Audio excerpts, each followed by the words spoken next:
How to add filters to collection page in Shopify. Hello guys and welcome to this new tutorial. In today's video, I'm going to show you how simple it is to add a filter or some of the filters, multiple filters or whatever filter that you want to your collection page or all the products page. So it is very easy, very simple. All you need to do is to follow up the tutorial from the beginning till the end and you are going to be good to go. The first thing that you need to do is to head over to Shopify.com, sign in for an account within the platform, and here we have it.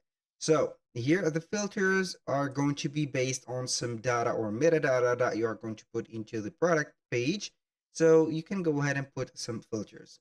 So I'm going to head over the products, and from here, I'm going to select one of the products or the two products. I'm not going to be here greedy. So what are we going to do is to add some things right there. So like the variants, you're going to set up here some variants. I'm going to add a custom, for example, the size. I'm going to put here M, for example, L, S, XL, for example, and then we are going to click on done. This is the variant number 1, for example. Now I'm going to add something else. For example, we are going to add color as it is mentioned, color. And here we are going to type in black, for example, white, let's say here blue, yellow, and etc. We need these metadata. Also, I'm going to add other things like connect metadata or meta fields like music genre, like pop and right there electronic. We are going to see it from here. This is where it will set up here meta field. Now I have added some variants and some, as you can see, things. Now what are we going to do is to head over the collection. So we are going to create a collection for here and assign a product to it. So I'm going to assign this one and name it here music, color, and for example, size. I'm going to put here a random name just like that to put it like this. Now, what are we going to do here is to head over the online store under the sales channels, and we are going to head over the navigation. From here, we're going to see the menus and collection and filter or search filters. We're going to download actually this app, which is very necessary here. I'm going to install it into our store because this is the key to set up here. I'm going to pin it to our navigation and wait for it to load up. Now, what we're going to do is to customize first thing the filter.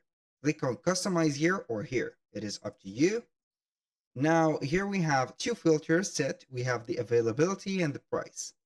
We're going to click on add filter. Now we are going to add the source. And here we are going to see, for example, here we have color. So I'm going to add a product option like color. The filter label is going to be color. And now we are going to select all the values. Here we have created the first filter. I'm going to click on save. I think this is set. Also here the filter is set. I'm going to put it like this. Now what are we going to do is to view that filter. When you click on view, it will show you all the collections.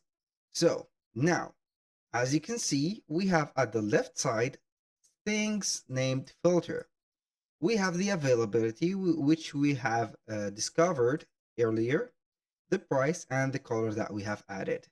The price, so the color also we have here. These are the colors that we have created before. So we have the black, blue, white, yellow, and etc.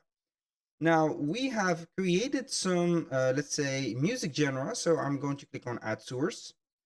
And now what are we going to see here is the music genre. I'm going to put it like this. So here we have the logic or condition and condition. The or condition is going to be including the products that match at least one buyer section or selection. And the and includes products that match all buyers' selections. So it is up to you to choose this logic. Now here, the sort is going to be automatic. Here we have some values. You can add the values from here on the product section that we have added before. So you are going to head over the product, select the product and add the values. I'm going to click on save here. Once you have added this specific filter, here we have it. Now this is the page before adding the filter. I'm going to refresh it and see. Here we have the music genre. We have the music like electronic, and we have the pop. So like that. And this is how we are going to add filters. And now let's go ahead and customize the filters again and add another filter, which is going to be the size. So basically we have added a size filter. So we are going to click on size here. And then we are going to set up here the values. Click on save. And this is how I have added the other filter. So I'm going to click on view here. And normally it is going to be adding the size filters. It is going to be taking a little bit of time, but it is okay. So normally it is going to be here. Yes, it is. So we're going to wait for it. Here we have it. Now, let's ignore these filters that we have added. So what are we going to do now is to let you see how we can add some filters with metadata. So you are going to click on add filter. And so here you're going to see that we have these Google custom products, Google size system, and more filters like that. So you can go ahead and head over the settings. From here, we are going to see the custom data. And also we are going to see here the variants and or the meta field definition. You can add, for example, here the variant meta field definition. You can add, for example, a definition.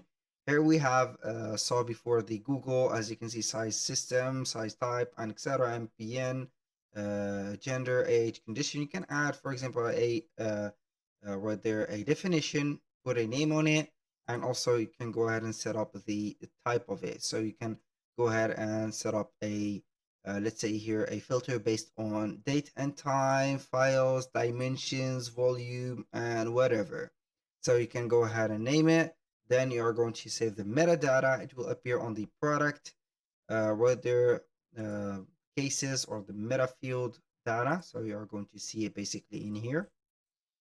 It is going to be like this category metadata or the product metadata, and then it is going to be added to the filters. That was all for today's video. Thank you guys for watching. I hope that you have enjoyed the content and hope to see you soon on the next one.